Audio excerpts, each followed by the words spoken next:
Welcome to Positive Geek Out, I'm AZ Volt, geeking out with you on all the good stuff. You know the drill, let's do this. You hit me up in my fan suggest thread and the lottery drew out Doom! No, not that one. Or the doop doop doop doop doop guy either. No, today we're talking about the big boss of the MCU, the sometimes anti-hero, always dominating, except for that one time when he was serving the Marquis of Death, or that other time when he was in Reed Richards' basement for a while. That was a little weird. Moving on, we're talking about Dr. Doom.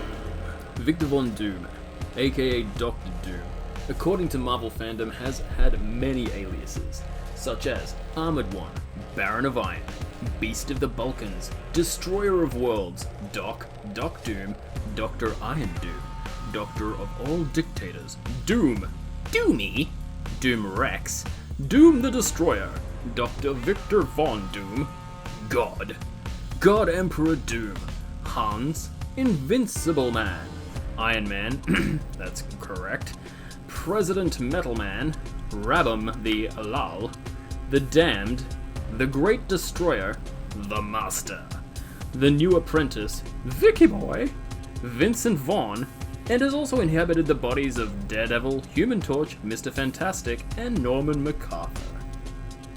When it comes to Doom's powers, Marvel fandom has him down with a long list. Doom was introduced to the mystic arts by his mother. He later developed these abilities by transferring through time and learning the lost dark arts from individuals such as Morgan Le Fay. After Doctor Strange stepped down as the Sorcerer Supreme of Earth, Doom was among the candidates considered suitable to actually replace him. However, the majority of his powers came from Hazareth 3, and upon angering them, most of his sorcery was removed and he was trapped in hell as punishment. Bad time. While there, he enhanced his powers. He could achieve the following: Mystic Blast, Mystic Force Fields, Invoke Entities, Spell Casting, Spell Reversing, Summoning, like huge hordes of demons, Teleportation, Dimensional Travel, Mystical Ensnaring, Mystical Portals, Healing of himself and others, Banishment, Time Travel, Power Absorption, Elemental Manipulation, Psionics, Mind Transference, Hypnotism, Technopathy, Telekinesis, Power Nullification, and Enhanced Senses. As if even a few of those weren't enough. This guy is a powerhouse. Doom's ability list is nothing to be sneezed at. Super genius intellect, giving him the ability to do such feats as building his own time machine, curing Ben Grimm of his thing form.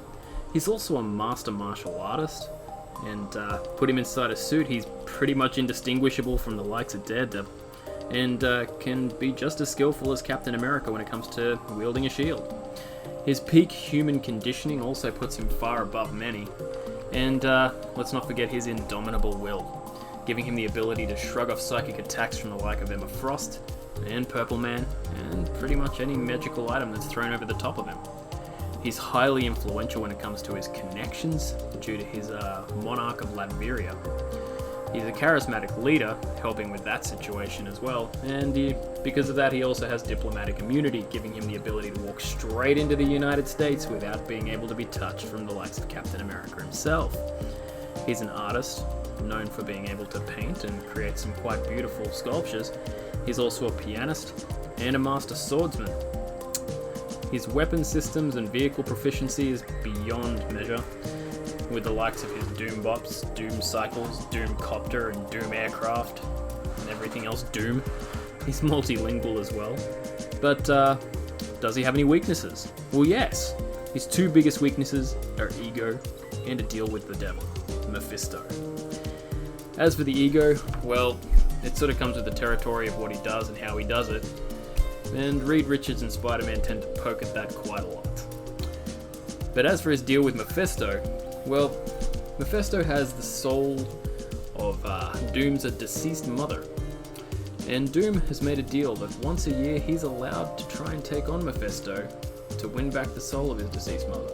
But every time he fails, the people of Latveria, his country, will grow to despise him just a little more. But what I think I love the most about Doom is that out of all the villains that you see in Marvel, he really is probably one of the ones that's a bit more colourful, but a lot more terrifying.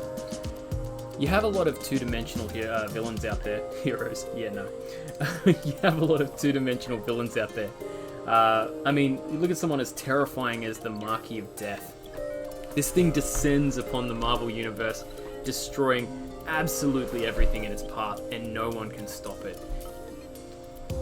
Doom ends up enlisted as an apprentice to this guy.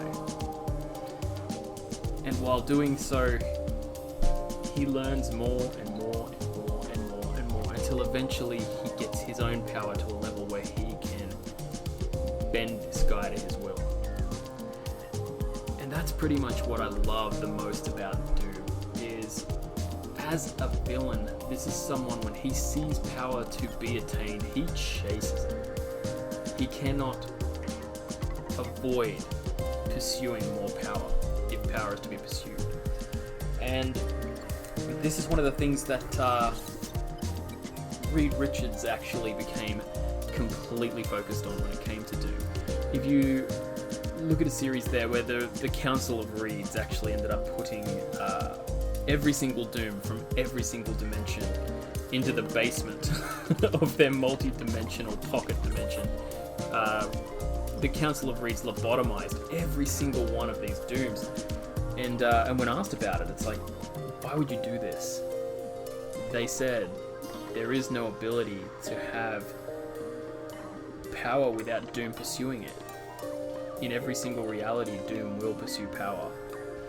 And I think that sounds like such a simple thing, but when you consider that every single reality consists of a slightly different Doom, and also how far Doom will go and what Doom's overcome, it becomes something really exciting. Now, that's one of the reasons that I think the MCU will actually benefit from Doom. Rather than someone... I mean, Thanos was cool. Like, Thanos was pretty damn cool. And what they did with Thanos, like, they definitely changed him. I mean, he wasn't some guy thirsting after Lady Death. He was, you know, he had this sort of ideals of his own. But I think when it comes to the idea of Doom stepping in, you're looking at it as someone far more complex, and you're looking at someone with a lot more hands-on personal approach to how he deals with things.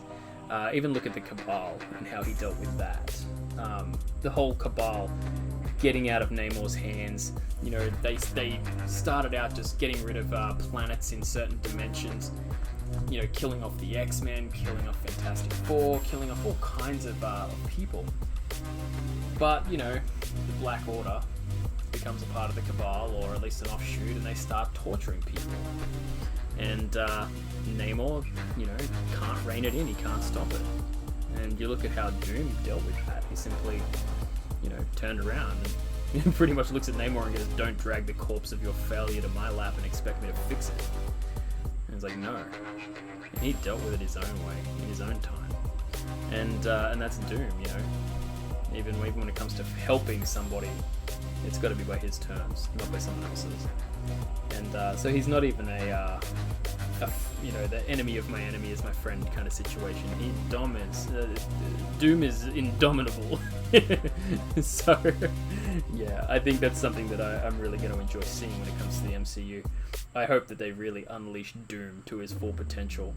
But most of all, I want to see where it comes to in the end. I want to see if they do actually allow him to step into the mantle of Iron Man, as he did in the comics. I know not everybody liked that, but personally for me, I really enjoyed it. I thought it was a really cool approach, and I thought it was a really cool idea.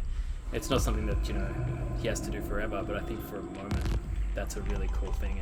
And it shows that character progression of, you know, someone who goes from demanding obedience in order to gain protection from him, to someone who actually evolves into just offering protection because he can.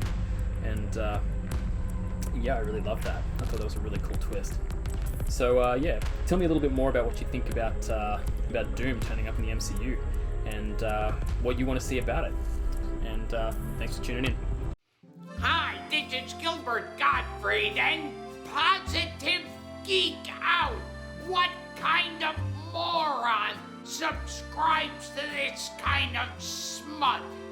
There's a special place in hell reserved for all of you.